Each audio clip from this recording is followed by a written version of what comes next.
Grab your drinks and have a seat. It's time for serial killers.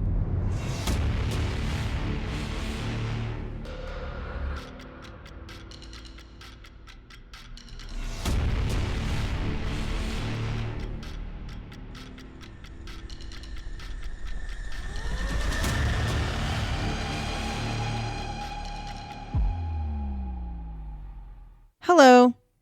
Yellow. We apologize. It's still echoey. We're still in our room. Although, if you were to see what we're looking at right now, so we are in the podcasting room that we promised you guys that we would have. But where we're sitting is the walls are empty. We're getting there, though. Yeah, we're getting there. But so the across the wall, though, we do have stuff up on the wall, but I can definitely still hear an echo, and it's really going to drive me crazy. So I'm sorry. You're going to have another echoey podcast. Hopefully by next week, we will not have the echo because we have a bunch of pictures to put on the wall.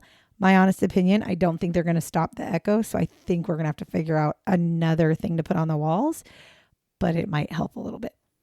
We will find out. Because one of the problems is I'm in a corner. Yeah. So hopefully it'll deaden some of it. We'll find out. If not, we'll definitely come up with something because we cannot have the echo. We cannot have you guys listening to the echo. With that being said, it will get better. The other struggle we're having right now is the house we moved into does not have central AC. So we've bought the ones that like you can move around and just vent it out your window. But we don't have one in this room. And we are currently in a heat advisory. So it is a tad bit warm in this room. So yeah. We're not quite where we want to be yet, but we're definitely moving in a better direction. We'll go with that. Yeah. We'll go with that because I am not exactly as optimistic as Jay is. Jay is the optimistic one in our relationship. I'm a very big pessimist, and I like our setup. And like he said, once we're completely done, we'll take a picture and we'll post it up on our socials so you can see kind of what we're talking about. But I like this setup. I don't like the echo is going to drive me mad. And I don't even know if you guys can hear the echo, but that's all I hear. And so it's really difficult to focus on what I'm doing when that's all I hear. And it's driving me crazy. So bear with me. I'm sorry. Plus it's hot, like he said. So I got a fucking ass attitude today. So just FYI.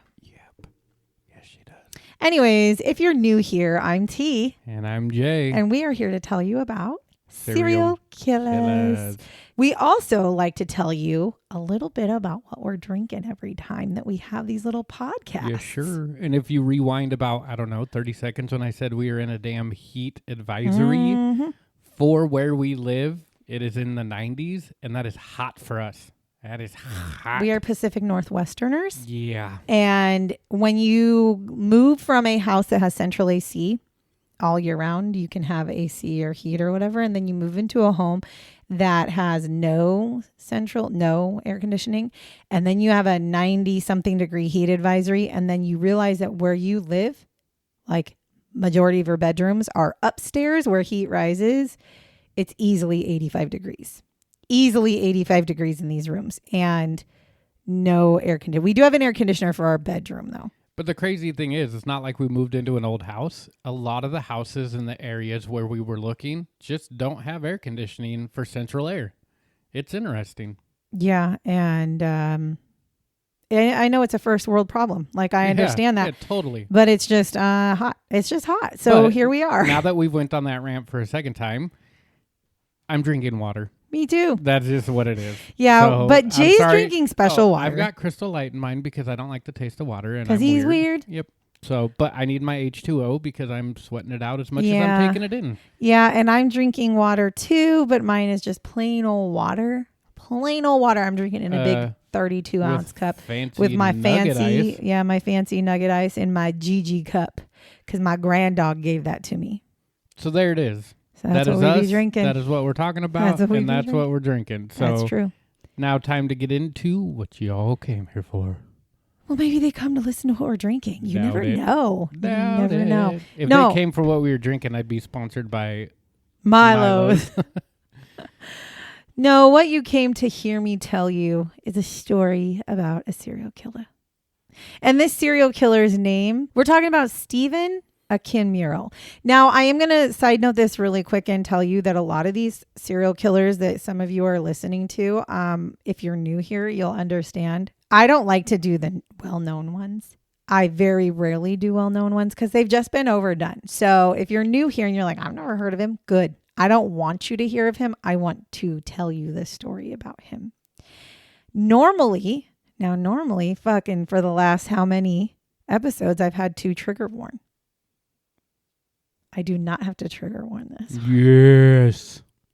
I will tell you, though, I don't know how. I mean, this is going to be kind of a little bit of a shorter one, which is great. We've been doing quite a bit of long ones, so this one's going to be a little bit shorter, but that's okay. So we are talking about Stephn Akinmurele.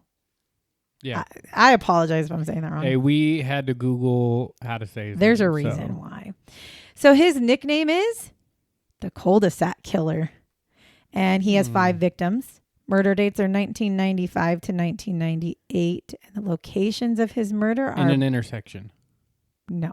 Oh. The locations of his murder are Blackpool and Lancashire, England. Ooh. And his method of murder is strangulation and bludgeoning. And characteristics, he's an ageist murderer and robbery. If you don't know what an ageist murderer is, it's somebody who hates people because of their age. In this specific instance, because they're elderly. So he's an ageist murderer. Stephn was born March 16th, 1978. However, I'm going to pause that and say I found 2 other sources that said 1977. So we're just going to... I'm putting it out there. In the late 70s? Now, his mother was from the Isle of Man and his father was Nigerian. At the age, which is why his name, okay, now you understand why I'm not quite sure how to pronounce his name because he had his father's last name. So I don't know. Now, at the age of 6, he moves to the Isle of Man with his mother, and he is actually raised by his mother and his grandmother. As a boy, he was considered to be friendly at school. So pretty much everybody who knew him as a kid was like, I mean, he was friendly enough. However, he did get into quite a bit of trouble while he was at school. Not necessarily with his peers. Like, he wasn't a bully or anything like that. He just did not so nice things. There was definitely signs of emotional instability in his life. And it was reported that he did suffer from mental health related issues. However, there were no specifics on it. So that either tells me that either it's either they don't know.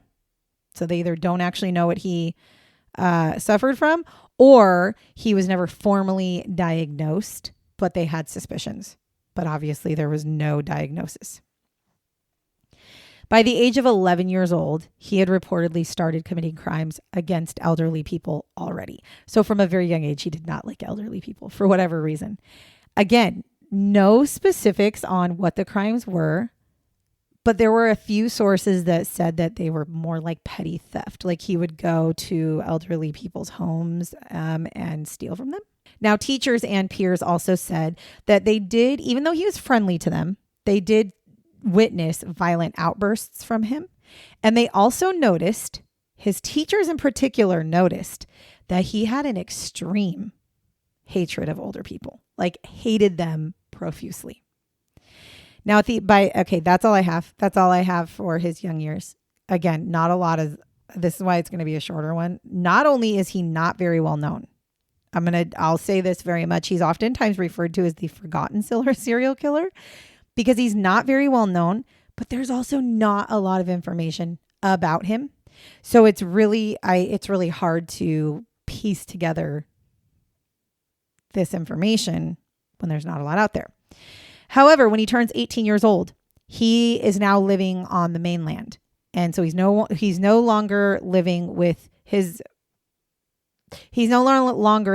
mother in the Isle of Man, and he is now living on the mainland, and he's working as a civil servant in the Department of Benefits. And he also was a barman at a local bar called Rumors. So he was kind of just making ends meet, living his life. Now, in May of 1995, Marjorie Ashton, who is 72 years old, she is found in her home strangled to death. Now, her death was investigated. However, nothing came of it. So it remained unsolved for quite a few years. Police had really no idea, other than the fact they knew there was foul play because she had been strangled to death. But they had nothing to go on, no evidence, no witnesses, nothing. Then in February of 1996, Dorothy Harris, who was 68 years old. Now, Dorothy was partially blind and deaf, and her body was found in a fire at her home on the Isle of Man. Now, this was initially considered a terrible accident. Seeing that she was partially blind and deaf, police most likely felt that she was unable to leave her home in the proper amount of time, and that's why she had died by fire. Because you think about it, if she was sleeping, let's say, and she was deaf, she wouldn't hear anything. She'd smell the smoke. But then if she's partially blind, she's also already... She's got to find her way out. She's got to find her way out, and there's probably smoke. And so they just felt like this is just one of those scenarios where it was a terrible, tragic accident. Then in October of 1998, Jemima Cargill, she's 75. Now, her body is found in her flat in Blackpool. Again, she dies by fire. And again, I can only assume, because there wasn't a lot of information on her, but I can only assume that in the beginning, it was probably deemed an accident. Honestly, they're elderly people, 75 years old. My mom is 70, and she is pretty, I think she could get out of a fire, no problem. But I'm thinking back to like the 90s. When I saw a 75-year-old in the 90s, they were like old. Yeah. My parents don't represent normal 70-year-olds, I look at 70-year-olds now and I'm like, wow, you guys look like you're 50 to me. Like, you don't seem like you're 70. But when I was younger in my 90s or in the 90s, I feel like 75 was a little bit older, and maybe I was just so young that I thought everybody was older. But that's what I'm thinking, is maybe they just assumed that Jemima just couldn't get out or something because she was 75. I mean, house fires in general typically are deemed accidents anyways if somebody dies by a house fire, unless you can find proof of arson, which there was no proof of any sort of arson. Then in also October 1998, so like a couple weeks later, the bodies of an elderly couple are found in their Blackpool home as well. They had actually been murdered. And this was Eric Boardman, who was 77, and Joan Boardman, who was 74. They were found by their daughter. They had been bludgeoned to death. Now, Eric was found under a wardrobe in the hallway of the home, and Joan had been strangled to death and was left on the living room floor. So at the scene of the crime, they found a homemade kosh, which is a thick, heavy stick or a thick bar. So for those who don't know, I looked it up because I didn't know what that was either. Now, this kosh was made out of batteries that had been bound together. So imagine you take a bunch of batteries, tape them together or whatever, and use that as a force to bludgeon. That shit is gonna fucking hurt. Yeah. It was also, and this kosh was also found underneath Eric's body, which again was underneath a wardrobe in the home. Police were able to get fingerprints from the homemade weapon though. And they start doing a little bit of a police work. They take the fingerprints, they put them in the system, and they find that they match these fingerprints to a man named Stephn Akinmurele. So on November 1st, 1998, Stephn is arrested and he is charged with the murders of Eric and Joan Boardman. Now, following his arrest, the police are able to slap another murder charge on him because they talked to him.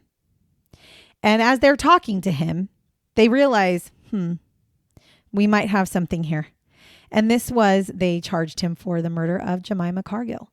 Now, the reason they charged him for her murder is because they discovered that not only has she died in Blackpool prior to the Boardmans, who also lived in Blackpool, but she also just happened to be Stephen's landlady. So when they're interviewing, too many connections. Yeah. So when they're interviewing him, they're kind of like, these are just way too many coincidences. The fact that this couple was murdered by you in Blackpool, not too far from where they were murdered. A woman dies by fire and she happens to be the person you were living with. That seems strange. So they do charge him with the murder as well. But because of this, it now triggers a more in-depth investigation into who Stephn is. Because now they're like, that's three. That's three older people that have been murdered by this man. And this ends up leading to them charging him with 2 more murders. That was for the murder of Dorothy Harris and Marjorie Ashton. Now, this also makes the police begin to re-examine all the house fires and sudden deaths of elderly people in both Lancashire and the Isle of Man. Because now they're like, there's a pattern here. Yeah, let's double check and see if there's anything else we can tie him to. Yes. Now, while he's waiting for trial, he is kept in prison. So they did not let him out on bail or anything like that. He was kept in prison. And while he was in prison during his time waiting, he did attack a doctor, which caused the doctor injuries. He also threatened many other people, and he threatened to cause them harm as well. So he was not having it. Stephn also claimed to a psychologist that he had committed another murder. So he had told them, oh, this is my only one. These aren't my only ones. I've got 5. I actually have more. I even read in some resources that he claimed to have actually murdered 3 more people. Now, that was only in a couple. There was one where there was one resource or 2 resources that said 1 murder. 2 of them said 2. And then like 4 of them said he actually said that he committed 3 more murders. But he went into detail on a specific one. Now, the one that he went in specific detail on is he said that he killed a rambler. Do you know what a rambler is? It's a car. Did he kill a car? Hey, you pull the battery. Do you know what a rambler is? Not. Me neither. First of all, as I'm looking at houses to buy, rambler is also a home. Just it's like a single level home. I didn't know. But anyways, that's not what this is. So a rambler is a person who enjoys to walk, especially along the countryside. Okay, so that's what a rambler is. I ramble down by my work every day. So he supposedly killed a rambler. So he doesn't know the person's name. He just says, I found this rambler and I killed him on the Isle of Man. So he's saying, I killed this guy. He claims that he had killed the man, buried his body on a cliff that was overlooking the sea. Now, police did a search for the body. They went exactly to where he said he buried this body, and they were unable to locate any sort of body. However, they did find a gun with his fingerprints on it while they were doing their search. I have no idea where that came from, but they did find that. So it is actually believed that he falsely confessed to these other murders, to the supposed 3, but this man specifically, because the thing about this man was he was not older. He was not an elderly man. He was a younger man that he supposedly killed. And so they were actually thinking that he falsely confessed to the murders because he was trying to hide the fact or like steer them away from the fact that he absolutely despised and hated elderly people. Because that's just one more thing to go against him when he goes to trial. So during his time in prison, he is visited by many specialists as well, because again, they're trying to figure out this guy. He is visited by doctors. He is visited by psychiatrists. He actually tells one of the psychiatrists that he is being haunted by the images of his victims. He said he cannot get them off of his mind and they are always there. So that's what he tells one of the psychologists or the psychiatrists. So on August 28th, 1999, Stephn is found hanging in his cell. He had made a ligature out of his clothing, and this was attached to the window, and he had hanged himself. Now, his trial was only a few weeks away. So he hanged himself before any justice could be served. Yeah, because he knew what was coming. He did leave a suicide note, and a part of it was addressed to his mother. And it said, the part that was addressed to his mother said, I couldn't take any more of feeling like how I do now, always wanting to kill. That's what he told his mother. That's why he killed himself. Now, as per protocol, after his death, there is an inquest, which is always held when somebody dies in prison, which is basically an investigation and questions about what happened, what could have prevented, why did this happen? And there were a number of issues that were brought up. One of the big ones was the fact that Stephn had actually attempted to kill himself twice before. He also had a girlfriend, and she had actually warned the authorities that he was a danger to himself. She had actually told the authorities that he told her, I do not want to go to trial. Like, she knew he wanted to kill himself. So following one of his attempted suicides, he had been put into a segregation unit. That's where he had been staying this whole time. He attempted suicide by pill overdose. He is then moved to a healthcare ward in the prison where he is supposed to be taken care of. Well, while he's there, it is discovered that he took a toothbrush and made a weapon out of it. A shiv, if you will. And did he try to shiv himself? No. So he made this shiv. They discover it, and he tells them that he had been fantasizing about taking one of the female staff members as hostage. Ooh. And so they quickly place him back into the segregation unit, and they placed him on suicide watch. And that's just kind of where they left him. However, a few days after he is put into the segregated section, he is able to commit suicide. He was 21 years old.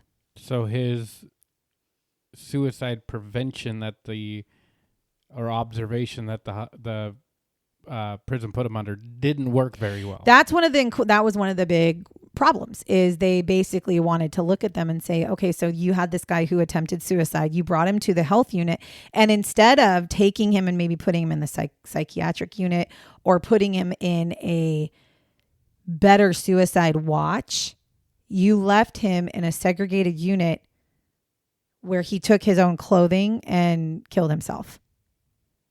When you are, I've not been in prison, for everybody who needs to know. I have not been in prison, but what I do know is that if you are put on suicide watch, you don't get most of it. Like a lot of the times you don't get blankets. You do, I think, at night, but you don't get them. You get nothing in your cell during the day. And then at night you are heavily guarded. You are watched like 24 hours. So the fact that he was put in a segregated unit and was able to use his own clothing to kill himself tells me that either one, which is most likely, they just didn't pay attention, right? Like they put him in there and were like, what the fuck ever, because they don't like the guy. I am a very stern, big believer that Jeffrey Epstein did not kill himself. I'm a conspiracy theorist, but I'm going to bring that into it because Jeffrey Epstein supposedly killed himself. I have seen pictures of his cell. There's no motherfucking way that man was on suicide watch with as much shit that he had in his cell. But again, it has also been shown that there was a half hour, 45-minute time frame where he was not being watched at all. No guards were watching him. That is against every protocol when it comes to suicide watch. It's a 24-hour surveillance. So that was one of the big things, is this man had already attempted suicide twice, was already warned that he was going to commit suicide, and you still left him by himself. He should have actually been put into either transferred to a psychiatric facility if they did not have one, or most prisons have a psych ward in their prisons. He should have been put in the psych ward where he could be in a facility where, I guess it's kind of weird to say it, but like a padded room where he couldn't do anything to himself, right?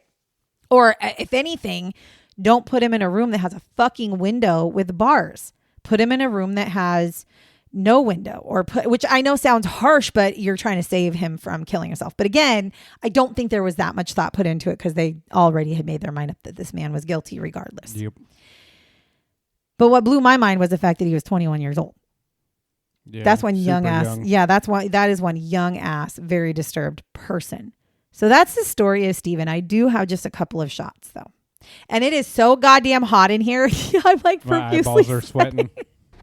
My eyeballs are the sweating. things we do Let's for hear you. the shots. Get to them. So Stephn is also suspected in at least 2 other murders. For sure, 2 murders. So 5 for sure, 7 possibly, and probably even more than that. Now, he was deemed the Cul-de-Sac Killer. I'm sure you're wondering why he was deemed the Cul-de-Sac Killer. I was waiting for a cul-de-sac. That's why I said an intersection He earlier. was deemed the Cul-de-Sac Killer because he focused his attention on elderly victims who lived in quiet suburban neighborhoods. In cul-de-sacs. In cul-de-sacs. Now, police also said that he got a kick out of killing elderly people.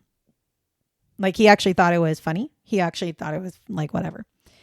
Now, while Stephn was being questioned about the murders, it was noted by one of the detectives that he would switch his demeanor really quickly. So they'd be asking him questions, and 1 minute he would be nice, he would be polite, he would cooperate. He would also sometimes just be really quiet and kind of sit there and listen. And then all of a sudden he would fly into an absolute rage and freak the fuck out.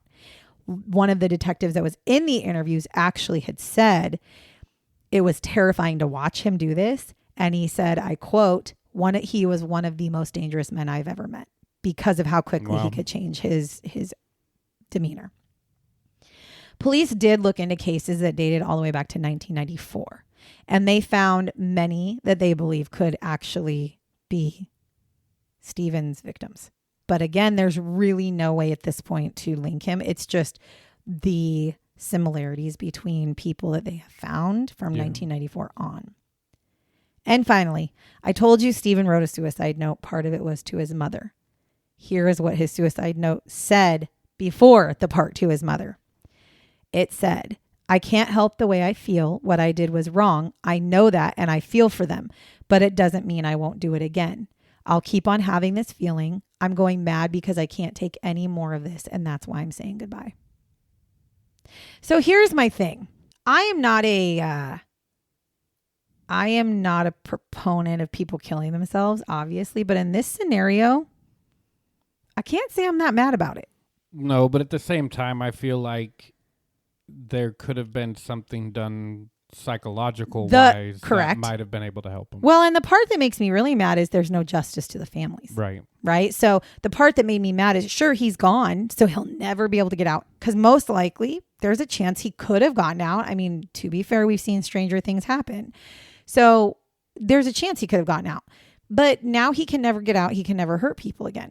But all of those families, right? All of the families, the victims' families, they really didn't get justice. No, I don't feel like there'd be closure. No. If it was me. No. And that's why I'm saying, like, I'm not really a proponent. Like, I know a lot of people are like, good, he's gone. I get that part, but I just wish at minimum he would have at least gone to trial so that maybe people could get some answers, maybe get his sentence done, get some closure. And then if he wanted to, if he dies in prison, while he's serving his sentence by suicide, well, that sucks, whatever. But he didn't technically never even got held accountable for what he did. Yep. It's not like he was found guilty and then did it. Right. He didn't even get to go to trial. Now, on the other hand, this is not a normal case, because I would not normally do a case where somebody is not 100%, found guilty. But he did it. Like, he did it. He admitted to doing it, right? He talked to them, whatever, it's fine. And his fingerprints were there. And he was arrested for it. But there are definitely, I think I'm going to be loosening up the strings here soon on the serial killers that I do, because I have a strict rule of not doing unsolved and not doing incomplete. This is what I would consider incomplete, because he never actually got charged. However, I'm getting to a point in my serial killer books where a lot of my serial killers are either unknown, so like the Zodiac killer or, those kind of people, to where we don't know who they are. And then I'm also getting to a point where I've seen quite a few, this is a spoiler alert for next week, where they're a little controversial, and it's like, ooh, shoot, did they do it? Did they not? Or did they get let go? Did they not? Like, I think I'm going to have to expand. And I think eventually, Jay, we're going to have to expand into more than just serial killers, because I think I'll run out at some point. Let's do it. Which is fine, because here we go. If you have been a longtime listener of Fatal Blend, you know that that I also do Crime Bitches. If you've been listening for the last month, you would know that Crime Bitches is no longer a podcast. And it's not for any reason other than we moved and life takes myself and my daughter in different directions. So the true crime is gone. So I only have serial killers to do with Jay, and true crime is a very big passion of mine. So I would not be shocked if we start to switch things up in might be a little true crime coming. Yeah, we might switch things up in a couple of months and add some true crime stories here and there. Nothing too crazy, but definitely might do some one-offs of people who are not necessarily serial killers, but still a true crime story we'd like to tell. So just be prepared. There might be some changes coming in that arena. And of course, as always, I have to tell you that I have a new podcast coming out with my son. It's not quite there yet, but it will be coming. And it's going to be us telling you spooky, creepy, fucked up stories around a campfire. So be prepared for that, because it's going to be coming. We just recently got all of our shit together. So I will be plugging that once we are up and running. I'll plug that a little bit here and there, and then I'll stop. I promise I won't keep doing it, but I got to plug it a little bit. We have listeners, so I have to plug that, obviously. But other than that, I will just say thank you so much for listening to us, as always, and make sure that you are following us. And if you are new here, We have all the socials. We have welcome. Yeah, welcome. We have TikTok. And all of them are Fatal Blend. So we have TikTok, Instagram, Facebook. And then we also have a Patreon account. And right now the Patreon account is just our normal episodes. And that's going to be patreon.com/Fatal Blend, one word. Eventually, our hope is to add to Patreon some merch, we're thinking. Yep. And some like bonus type episodes or whatever. We're not really sure where we're going with it. We just thought Patreon would be a good way to continue to expand and push the podcast out to more people. And so that's kind of where we're at.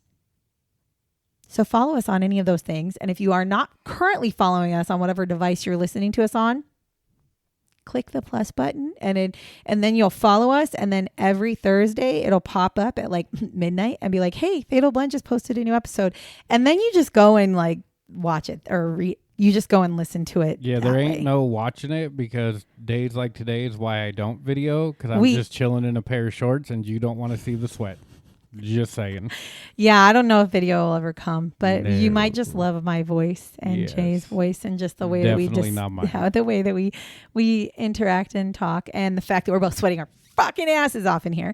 Anyways, so once again, thank you so much for listening to us tell you the story about Stephn Akinmurele, the Cul-de-Sac Killer who hated elderly people with a passion. Until next week. Goodbye. Bye-bye. Remember to lock your doors and bar your windows.